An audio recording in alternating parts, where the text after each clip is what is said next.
Welcome in, everybody. This is the Final Form Podcast. I am your host, Dave, joined by my fellow weeb, Kyle, and we are here to continue our breakdown of the hottest anime out there, Solo Leveling, with episode 20.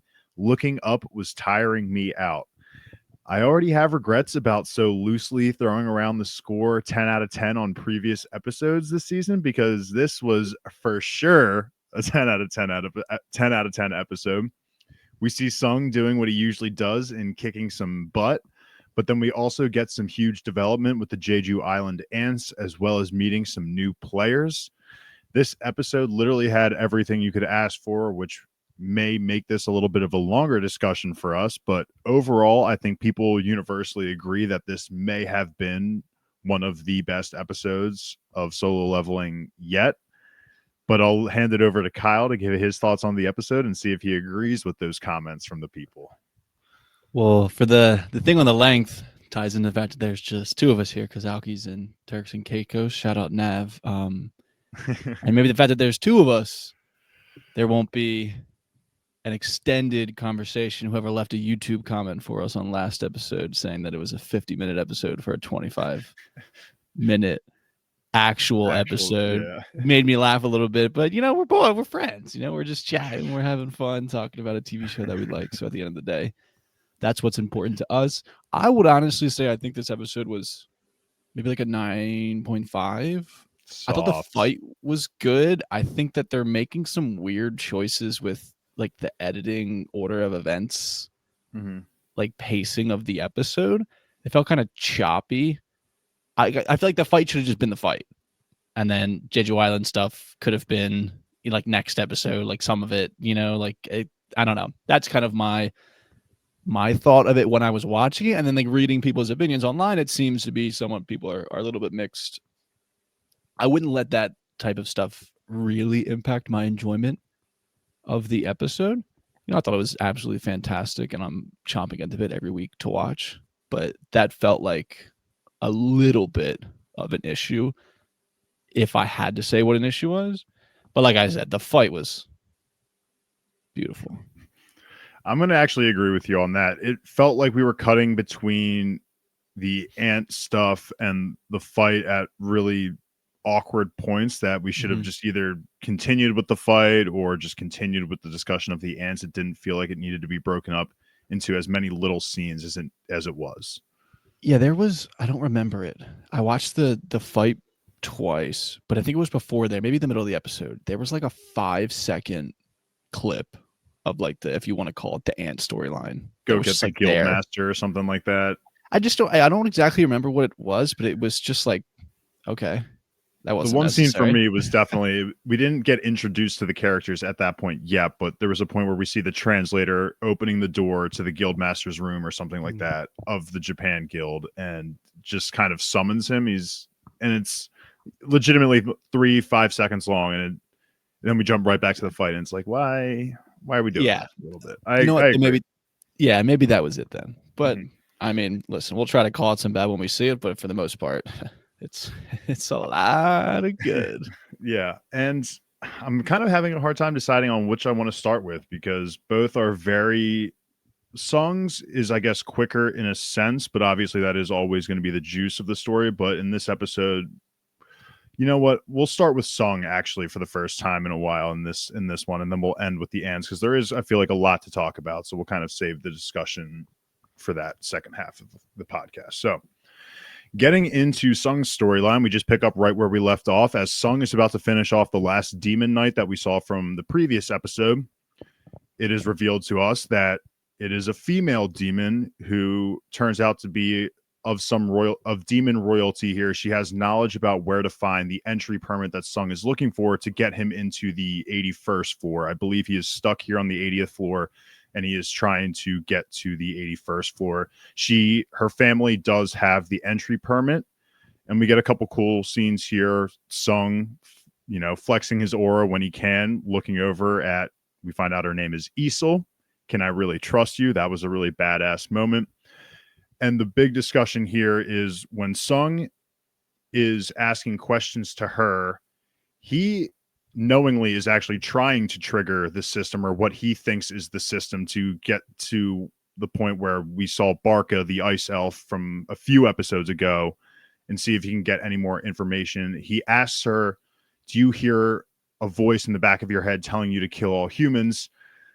Surprisingly, at least for me, I feel like for the audience, it was surprising that she said no, she doesn't hear that voice. She actually hears a voice that says, protect the place that you live in. And that she first started hearing that when they first arrived here into the place that Sung is now in, which we think is the Demon Castle. And this is where the glitch comes into play. Something takes over Isol's body and explains to Sung, well, I guess before that, she does say really quickly that they used to live in the demon realm before living here. Then whatever it is, this hypothetically, the system takes over, giving Sung the information that they were preparing for war. At the time, I believe there was a huge war that prompted them to leave or made them leave. They were facing an enemy so strong that they had to unite all of the demons against this one enemy. And that's kind of all the information that the system, again, I keep calling it the system, but it's not confirmed yet that it is the system, but we'll just keep rolling with it for now. It says that this is all the information I'm going to give you for the time being. So a lot to break down in those couple sentences, but I'll let you kind of give your thoughts. Yeah, I just think this is really necessary world building, I guess you could say. I'm sure there's a lot of people out there that just tune in because the show kind of guarantees fights and just delivers fights. You know, there is a lot of just action that happens in a lot of these episodes. But I also think that there's a decent amount of people out there that are going to look for more than just that, you know, more than just I can turn my brain off and watch Sung beat the piss out of people. And it's just nice that you can get both. It's been trickles of this kind of deeper underlying mystery. You know, why does he have this power? Where does it come from? Who are these monsters that are inside the dungeons? Where did they come from? You know, all of that stuff. So it's just good development there. I like the consistency of the way the glitch looks. Very interesting that it almost felt like the system, let's say, was talking back to Sung here, while in the Baran or Barak, I forget. Barca, I think that's Barca. Barak. Let me be clear. It is more like resetting. Well, here it's like literally saying like you've reached the limit of whatever information you can get, which is just very intriguing as a concept. I think it's so funny that people love this Isil character. I feel like if even before the anime, like if you were on like a solo leveling Reddit or like, you know, things like that, like she has staying power in the consciousness of readers, which is so funny to me because I never thought that ever when I read, but you know. I mean, from how the episode looked and their interactions, it felt like there was a blossoming love interest potentially. I mean, he still is clueless, but she obviously showed signs of liking him. So I think people are more on the let's just ship these two for the time being. Yeah. But yeah, she didn't make that much of an impression for me. I mean, her armor's cool. I mean, she is supposed to be strong. It's just she's going against the strongest. Just quickly going back to the comments of the glitching and all that, where my head kind of goes, they mentioned that enemy so strong that it had to unite all the demons. My head kind of goes back into Sung's father's storyline of he also is bringing up the idea of this calamity. I don't think he might have actually said the word war, but regardless, some huge event.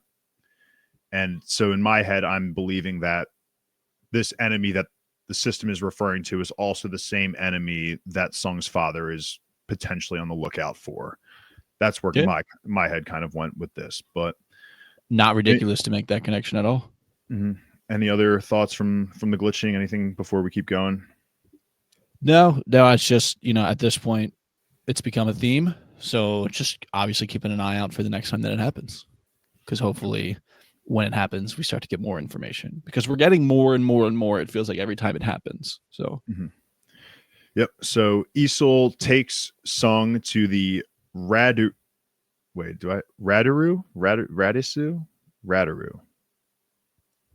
Radaru No, Family Castle, because he says it wrong. I think he says it with an S, but when I'm he saying says it with with it as. yeah, when I say it with the extra R, it just sounded a little weird saying Radaru. But yes, Radaru Family Castle, and just a cool moment right off the intro of the king of the Radaru family, with him noticing the shadow army that Sung brought to the castle. Everyone else kind of goes over his head, and even Sung kind of respects the king for being able to see it. But Sung quickly does let him know that he's here just purely for business. Him and Isol have a deal. The deal gives him the permit that he needs, but also allows Isol to join him going forward, since she is very knowledgeable about the area that they're in right now and can help guide him and navigate him through the dungeons here. We also get a quick mention of Egress being an S rank and Tank being an A rank, just to put the Sung Jin Woo Shadow Army into a power perspective.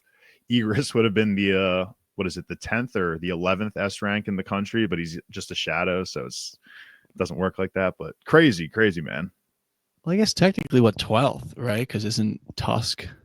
Oh, I guess Tusk would have been one too. Yep. Yeah. So okay, we're up to 12. That's not bad on that number. We'll get back to that number, I assume, during the Jeju Island discussion. Yes. But yeah, this is kind of where Solo Leveling really kind of shows what type of show it is. I know I just talked about how, like, we needed some world building and the background stuff, but like here it's really nothing. They're not lingering on any types of ideas here. We get the joke about the borrowing. We know that Sung is somewhat clueless when it comes to romance, and his words choice when things like that happen are usually funny at the very least. But here we're just moving through floors. Yeah. I mean, we're 81 to 89 in a blink of an eye. We get like 3 kind of random shots of bodies dropping, and then we're kind of here, right, to go to the like these noble whatever levels that do these last 10 levels. I mean, it just happens in the blink of an eye, and I don't really think I'm complaining about that. No, I won't complain about it. It just always reminds me of Sword Art Online, and I know we don't have to spend every level, it's cool. It's a cool concept. It would be, in a spinoff to see him take on those like 100 floors in a little bit more of an in-depth fashion. But yeah, there's no reason, because we know that Sung is just clearly going to blow past him, so we don't need to waste the time. But in an ideal world, I think specifically for Solo or for Sword Art Online, seeing the floors as a TV show would have been great, rather than just like fast forwarding through, or like they get to floor 50, they figure out the whole twist of the game, and then it's like over at that point. Yeah, but here it's totally fine, because we know Sung is just that strong. But yeah, like you said, he cruises past.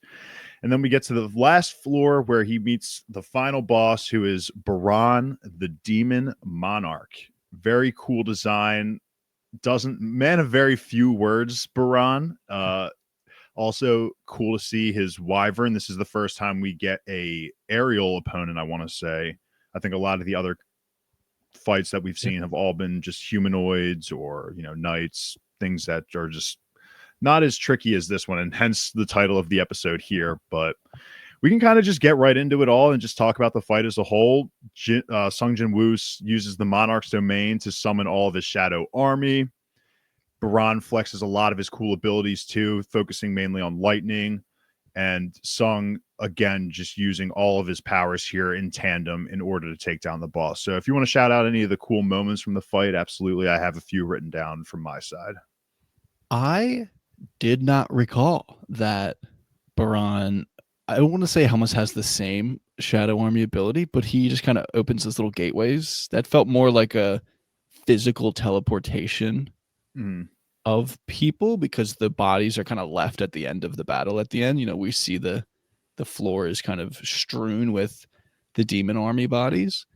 I just completely forgot that happened. And it looked cool too. I liked like the little purple doors that they come out of, and then Tusk just completely wipes out. I almost want to say like 75% of the entire force. Like we get some shots of people, they're fighting, and it looks cool. And then like Tusk just has the Orb of Erebus and just levels the entire thing. I thought that shot was sweet when it's like Egress is almost on his shoulder Yes. And then he just lets out the fire that just kills everyone. It's just like they're all handling it. They all handle themselves, and Sung can just worry about looking at the Demon King himself, or the Demon Monarch rather.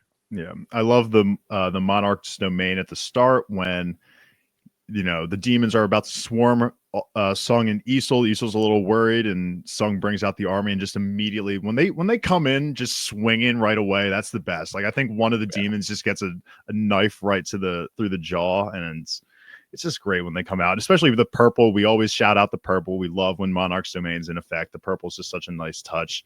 Baran, the colors, as a whole looked good too, because I guess we were purple. Were purple, I guess, because of the Monarch's domain, and then Baran has the blue lightning. Yeah. That was sweet the way he used that too. So I thought the colors in the fight were just, let's say, attractive to the eyes. My favorite move that Baran pulled out was when he in the very beginning when he shoots the lightning from his mouth into the sky, which triggers the lightning storm, to which if Tusk is taking out 75% of the demon army, I'm pretty sure Baran's lightning storm right there took out a hefty chunk of Sung Jinwoo's army as well too. Yeah. And I mean, so he's got the magical power like that, and then he's got physical power. I mean, he sees. Of course, he has daggers. Of course, naturally. he looks at. I mean, he uses rather that sweet big sword. I like the big sword better. When he opens up with the big sword, I liked it. I like that better for him. I would agree. And you could tell though he's physically strong too. He attacks. He stops the stealth attack. He's using the homing, almost lightning as well. Tusk steps in there for Sung, which is, again, just the way that he develops the relationship with the army is, I think, one of the, I don't want to necessarily say underrated, but maybe like side things throughout the series that's just so fun to watch over time. How much like coordination there is within the entire Shadow Army and how well they all end up working together over time. And this is just, again, every time they get in a fight like this, they just kind of get better and better together. Mm-hmm. So this was like, this is the biggest test they've been through, the ultimate test. Let's say, it took literally all of them. All of the soldiers get wiped out. He loses all of his mana. It's really just him at the end of it, taking on the guy 1v1. So it's just a good fight. This was the perspective of Sung having the necromancer power in the Shadow Army really does just show how broken it is, because Sung's not taking these bosses one-on-one. He really has to rely on Tusk and for that range damage, Egress to provide distractions in close, Tank for protection up close as well. He does have to rely on his and that's what separates him from these bosses. Like, these bosses have strong guards. It's just that Sung's guards are literally on the level of Sung, if not like a little bit stronger than him in some cases, Yeah, I mean, Baran is a red name, right? So he's stronger than Sung is at the start of this fight, for the very least. We see I can't remember if it's Kaisel or it's like, because if it's Kai Selen, I forget the name that they throw out there at this point. But that's orange. So both of them are very, very strong. It's just the fodder that he put out, can't compare to having Tusk. And basically Tusk, Egress, Tank, and Iron are kind of just that step above what anyone else can kind of put out there on a consistent basis. So once Sung uses the distraction, I think it's Tusk and Kaiselen or Kaisel are in kind of that like classic mouth beam battle, let's say, and he uses Egress's sword, I guess is what it looked like to me. I was pausing it so much at that scene I couldn't tell. I thought it was Egress himself, but I think in the manhwa it is Egress's sword that he is using. I don't know. Yeah, it looked like he threw it. I couldn't really tell 100% what happened there, but the wyvern's head ends up on the ground. We get the line that is the title of the episode, like you mentioned. Then we get the standoff. One of the greatest, let's say, tropes, reused things in anime is like the wide shot standoff, slow walk into they disappear, and then they're just like everyone's just banging bodies. It's just like that's literally every time it gets shown to me, I smile and I enjoy it. It literally never gets old. Yep. So And just good stuff. Isil, to a little surprise, saves the day here. Baran's about to deal a final blow to Sung, throws in her dagger as a quick distraction, and another trope I'll play off that as well that I absolutely love is that first step trope. Sung Jin Woo plants the foot. We get a shot of black and white here and just rocks the uppercut through Baran, who is about to unleash his blast, but ends up blowing off his own head because Sung just shatters his jaw. That was a great touch to the end of Baran. It took me 2 watches.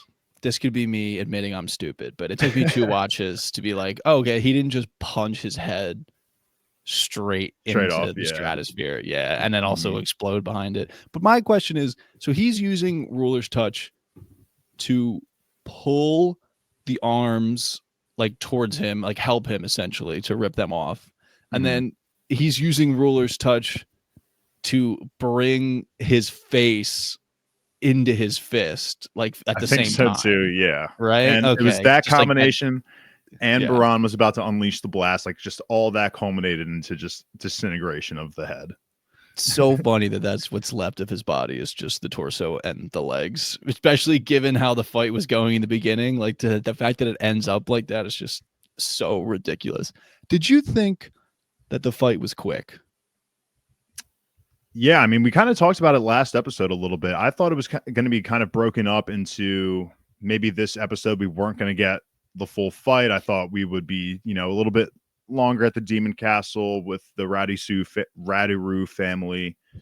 And then we'd kind of end the episode with a stare down between the two of these two, or kind of maybe getting a tease of a little bit of a fight. But yeah, I was kind of shocked to see it all play out into one episode. But again, the fights I feel like when we get to this point in the story, the fights are quick, even if they aren't necessarily easy fights. They are kind of ended quickly.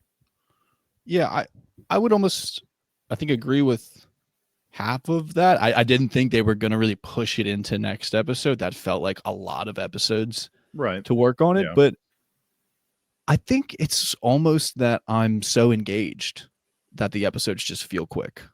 No, I think that's, I don't think it's necessarily that the fight itself is very quick. And then I was also, again, reading on the internet, and people were like, they extended the fight from the manhwa. I honestly remember it being like so quick. Like Sung cuts the head off the wyvern pretty early on, and then it's him and Baran squaring up, and it ends with the same thing. But just, it was definitely some touches here. I mean, the crux of the battle is taking the wyvern out of it.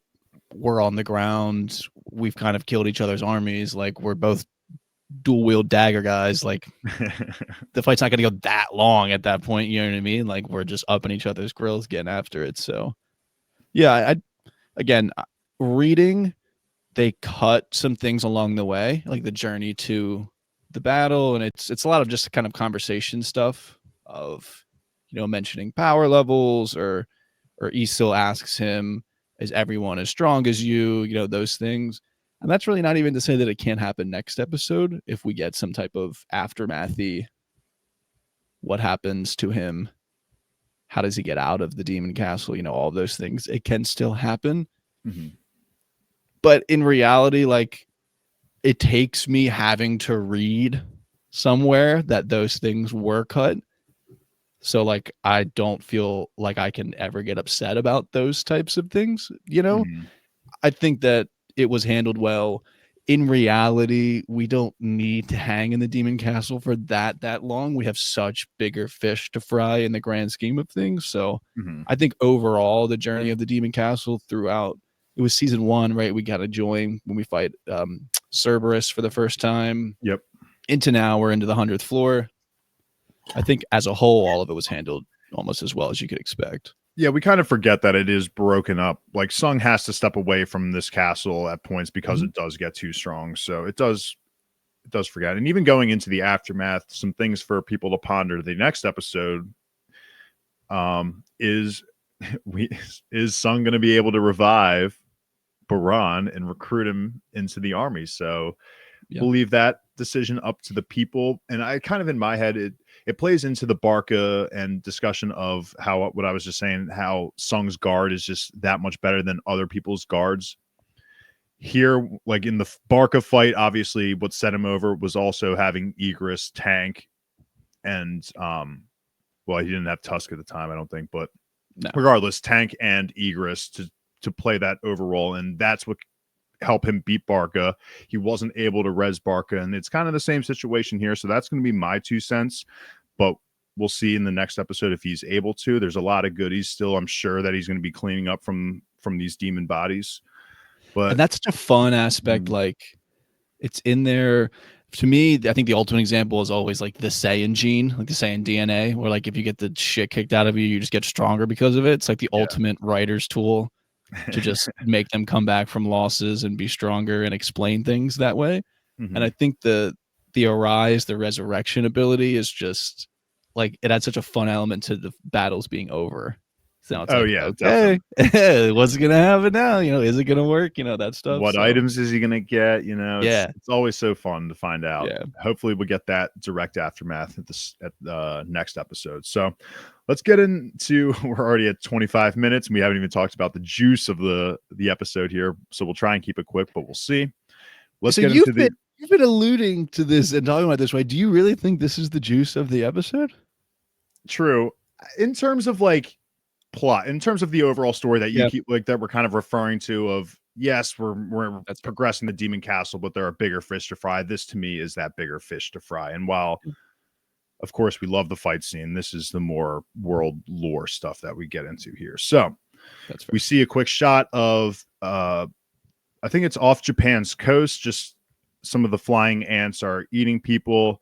We learn there is now a meeting being held with not only just the S ranks of the country that we are in, but also Japan now. And in this meeting with Japan's guild, we'll get to all that, I guess, in a second here, but they kind of just lay out the issue here. Essentially, the ants are on par with A rank hunters, and we are in a situation where the ants, they break down that the ants can only live for 1 day. We need to kill the queen so that the rest, 1 year. We need to kill the queen so that the ants can just die off after that year. And the ants are also drawn to start stronger enemies. So I kind of was just bouncing all over the place. But this is, again, a meeting with the country that we are in, with Go Gun He, meeting with Japan. And the guy that he meets with is the guild master of the Drawn Sword Guild, which is the largest guild in Japan. It houses 11 S ranks in their guild, but it is the second biggest guild in all of Asia. And the leader's name is Goto, and the translator's name is Hanakawa. Lot going on there. Kyle, I'll let you throw your thoughts in there. Yeah, I think that like all this stuff is necessary. It's interesting to see the ants are evolving. It's great that we get a power level of like just a worker ant level. They're learning about the way, their life cycle and the way that they interact. It's cool that they go after the strongest magical presence. They've learned that throughout the other raids. Gogun, he says that this is the 4th raid. I think we learned a lot in season 1. I mean, learned a lot. Is it not the opening scene of the entire show? The opening scene, and that was probably the 3rd raid. If we were to guess, that was probably the 3rd one. Yeah. So this is kind of like the white whale of all hunter associations, I'm sure, in Asia, is Jeju Island, is these ants. They're evolving. They're getting to a point where they can't ignore it anymore. And I love that part when they mention that Japan's guild that comes, Goto's guild, has 11 S rank hunters. And they took it out. And again, maybe it's a dialogue line that comes later, but I remember in the manhwa, Gogun He like thinking about the fact that like it's literally more S rank hunters in that guild than the entire country of wherever we are. Yeah. And we've been talking about this for a while of when are they going to confirm it? When are they going to confirm it? When are they going to confirm it? And it was interesting that it's 100% confirmed that it's not Japan. Yep. So we have these Japanese hunters. We have the Japanese Hunter Association is getting involved now. We're going to get a lot of these characters. I think that's one of the most exciting parts about this episode is that they're pretty much telling us we're going to meet 10 more S-rank hunters because those 10 hunters are going to be a part of Japan's efforts in the raid. And that's got to gas you up. I mean, if that doesn't gas you up, you're dead in the heart. Yeah. You know what I mean? So it's just, we've been waiting for this stuff to happen so much. And I'm so glad that we're getting here and we're getting there because this is just, it's iconic. It's some of the best part of the entire series. Yeah. And like I said, I thought that the way that they put a lot of these scenes into the episode felt a little jumpy, a little weird. But at the end of the day, we're getting the content. When we get the actual raid on Jeju Island, we're really not going to worry so much about how the scenes were cut in episode 20. I'm not going to worry about it so much. Yeah. And to even go into that whole guild stuff with, they have 11. I mean, Sung Jin Woo's army, we already know, has 3, Sung, Igris, and Tuss. So if you just want to even look at it like Sung is his own guild, which we know that he's kind of trying to do at this, or we don't 100% know, but it's just, we've been laying the steps to get to that point. But Sung would be the biggest in the country we are in. And that his army alone would get put to shame by this guild in Japan. That's the second biggest in all of Asia. This was the stuff that I remember when we read this. It's like, oh my God, the world building at this point is just, we're set. We're dealing with other countries. We have Japan. And it was also really funny how they're talking in Japanese to one another, but they still need the translator, because we saw when Sung's dad was introduced, we saw an Englishman who was speaking English. So they're just both speaking Japanese here. This will be the only like weird part of it all. But yeah, the whole perspective thing of just opening up that Japan alone, has 11 S ranks. It just makes you think that, what are the other countries working with? So just great stuff here.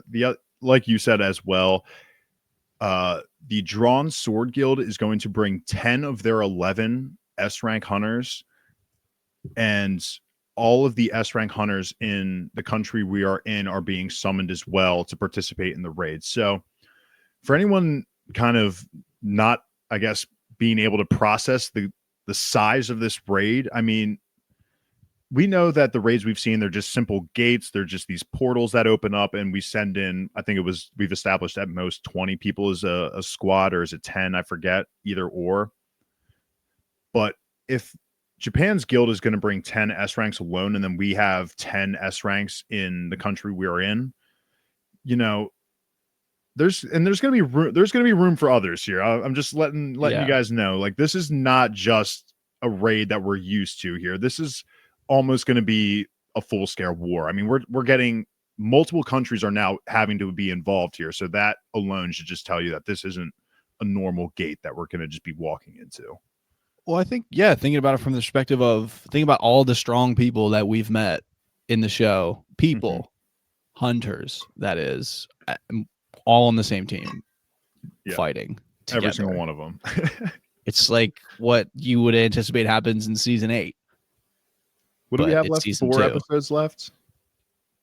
Because I'm so bad at we're at 20. I want to say yes. We're at 20, so 21, 22, 23, 24. Yeah, I mean, we have like 4-ish episodes left. Yeah, I think we're gonna get the introduction of a lot of these other players. It's gonna be great. You're right. I think you're right. I think we're gonna get there, and then we're probably gonna ship off to the island at the end of the season.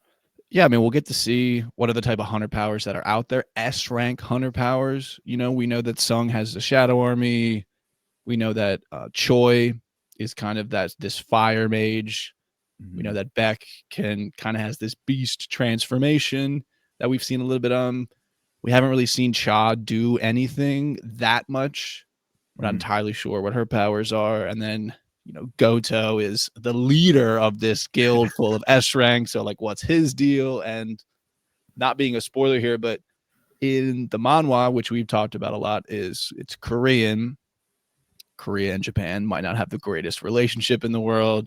We were kind of interested in like whether the story would change because of that. Like, would we be Japanese and then the Koreans would be the Goto would be Korean and things like that. And I'm glad it's not that drastic of a change. But to truth be told, the Japanese hunters, because they're so strong, they're a pretty arrogant group in the manhwa, and it's just going to be interesting to see what their characteristics are like in the show itself. I did read, and now you can't believe everything you read on the internet, but that Japan gets like a different version of the show. It's like a more, I guess censored would be the word here. And then like worldwide release, I think is like a little different. Interesting. Okay. Which I can't confirm that obviously because I don't live in Japan and I'm not watching the Japanese version, but I think either way we're getting the real deal, the good stuff. So all that's just to say I'm just jazzed to the max. I mean, the Jeju Island stuff it's just great stuff. And if you're thinking, oh, it's just Hunter, no. All right, it's not. The only similarity is ants. Yeah. The only similarity is ants. Its own story, man. And we're going to, you guys have no idea. You guys are going to love season 3. It's going to be such a blast. The last thing I'll comment on is we didn't even talk about the plan itself. The plan of Jeju Island Raid is going to be that the 10 drawn sword guild members are going to act as the distraction around the island, handling a lot of the ants. And because we know that the ants are drawn to large magic, what I kind of gathered from that is that they don't want to send the strongest people to the queen because obviously all the ants then would be gathered to those people. So they're going to spread out kind of, or at least distract the worker ants so they can get another squadron in to take on the queen is how I kind of took it. So, which is, the characters that we're more familiar with get to conveniently fight the big fight. It's just perfect. It's what you ask for. And we always know that a strong laid out plan this early on is never going to work out the way it will. So we'll see what happens. I mean, it's the 4th time they've tried this. So obviously I'm sure they went into the first 3 feeling they were quite confident in their plans and they didn't work out. So we'll see how the cards fall. Any final thoughts? No, my final, well, I guess I said no and then started talking. So yes, my final thought is just to shout out to Manu in the Discord, mentioning that thinks that the cloak that Sung was wearing is hideous and wants him to get rid of it. We're done with the fire resistance for now, so we'll see what kind of fit that Sung hops into next. We know his wardrobe has been changing. He's getting more stylish as the series goes on. So we'll see what he feels like after he defeats all 100 levels of the Demon Castle and what kind of rewards he gets out of defeating the Demon Monarch. Manu, I thought I liked you, man. I love the cape. I like the cape, man. And he uses it here. I forgot even to mention he saves Isol with the cape too. Came into play. It did classic. Alrighty, that's going to be it for today's episode coverage of Solo Leveling. If you like what you heard, give Bingetown TV a follow on all of our socials on X, Instagram, YouTube, and TikTok. Be sure to join our Discord, which is linked in our episode description below. Chat with us about everything that you're watching with us or anything that you're currently watching and want us to know about. We're also going to ask for you to check out our newest Bingetown TV feeds. There's 4 of them here. We got the first one is The Core. This covers all of the newest and hottest Apple TV shows. This one is currently covering Severance. We have Binge Empire, which is going to be covering a lot of our drama series, currently covering Dexter. Then we have the Unreal podcast that is currently discussing Traders. And then the last feed that we have is the Dark and Twisted podcast, which follows the kind of slasher, horror, spooky vibes. That is currently covering Yellow Jackets. So a lot of shows coming out right now, and we want you guys to all check them out with us. And then lastly, we have our podcast catalog on bingetowntv.com. There's a nice alphabetical list of all the shows we've ever covered, so it's the most organized place for you to hear all of our podcast coverages. Once again, we are the Final Form Podcast, and thank you so much for listening.